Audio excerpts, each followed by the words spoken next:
Hello, future people, and welcome to Great Uncle John's weekly video log. It is Sunday, July 29th, 2018. I believe this is episode 30. It's been a rainy week here, warm with days of torrential downpour, giving us a month's worth of rain in just a few days.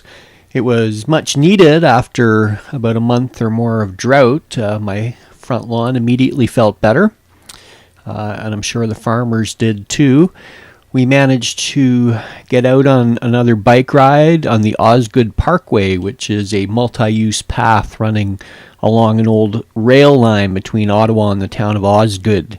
It's even after heavy rain, it was good riding. I think we'll be making many trips back there. We're thinking of taking a trip to Scotland in October to visit the land of my mother's ancestors. So I guess that would be my ancestors as well. In northern Scotland, Durness, they were expelled from Scotland, the family, during the Highland clearances in the early 19th century, cleared off their ancient land to make room for the wealthy landlords to graze sheep or some such. I'll have to do some research into that. And it was an example of cultural cleansing, absolutely. And they were sent to North America. The hillbillies of America and Ontario and the Maritimes, and my people landed in Cape Breton Island, Nova Scotia. And the Gaelic hung on for a couple of generations. My grandmother didn't have to learn English until she needed to move to Boston to get work as a domestic. And my mother always wanted to visit Scotland, but never got the chance. So I will perhaps do a pilgrimage on her behalf in October, or possibly France. We have friends who have a connection to a rental in southern France. So if that comes through, we might do that. That sounds fun as well. Let's see. Out in the world, Doug Ford is saying he's going to slash the number of councillors in Toronto from like 48 to 26. Ontario has 2.8 million people, so that seems to be a fairly limited number of elected representation.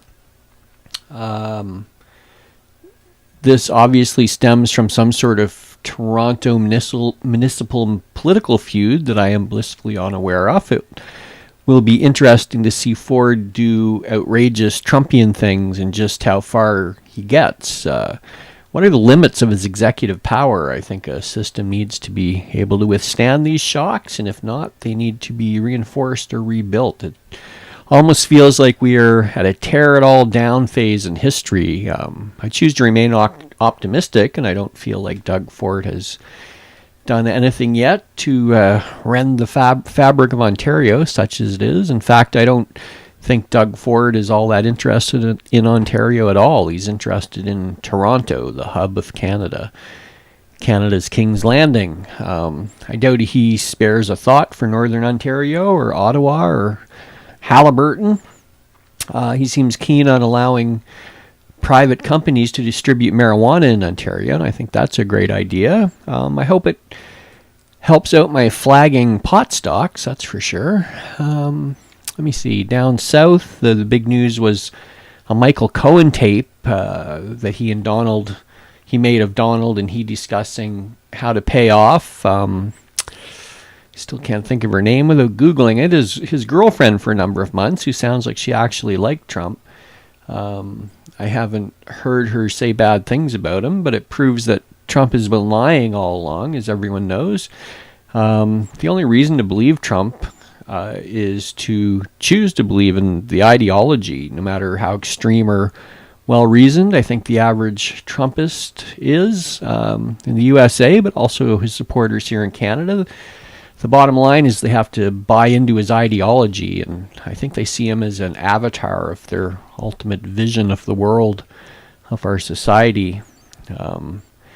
Now, one of my few insights into this world is through my Facebook friend, who we'll call her Alice, who is not, she's not an American. She's from a rural part of Canada, white, English, nominally Christian, working poor, which is probably a step up from her dirt poor roots, but she expresses a hatred of all things liberal, Justin Trudeau, political correctness, socialism.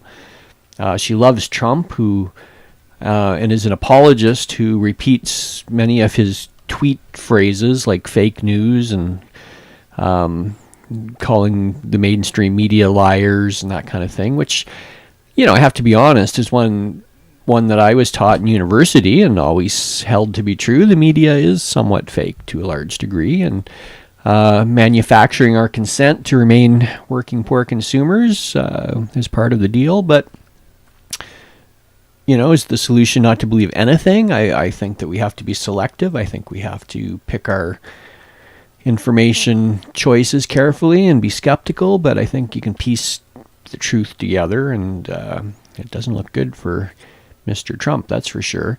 And, the solution is to not call things fake news, as far as I'm concerned. I think the whole question feels like it's like the fruit of a long Russian disinformation campaign to make us doubt everything.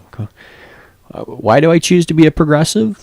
That stance makes sense to me. Pierre Trudeau's multiculturalism, the vision to see that Canada needed to maintain and increase its population as the boomers aged, and the only way to do that was to open up Canada to the world. That is the Canada we live in now, and there's no turning back. People like my Facebook friend Alice, and I think a lot of people remember a time before all this, Stompin' Tom Connors and Hockey Night in Canada and the Hamilton Tiger Cats and the Beachcombers and Stubby Beer Bottles and Trooper. But the surge in immigration and the cultural tidal wave of the internet that washed so many things away and changed attitudes was making an egalitarian society where we're all sort of treated as equals, or at least have the same chances, was within reach. But I guess it was too much for some, for Alice, I guess, and for many others. And although they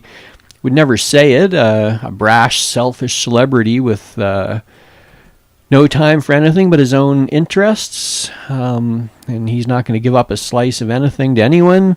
That sort of fits the soul of a lot of people. They aren't outright racists, and they don't hold to like a white supremacist ideology, although it may resonate in their hearts somewhat.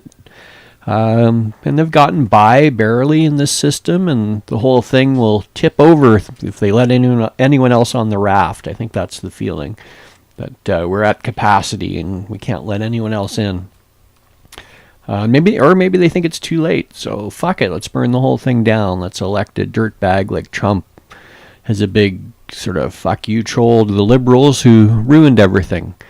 I find it hard to believe that anyone believes him and thinks what he's saying is true, or that his wacky tariffs will do any good, or that the tax cuts will help anyone but the rich.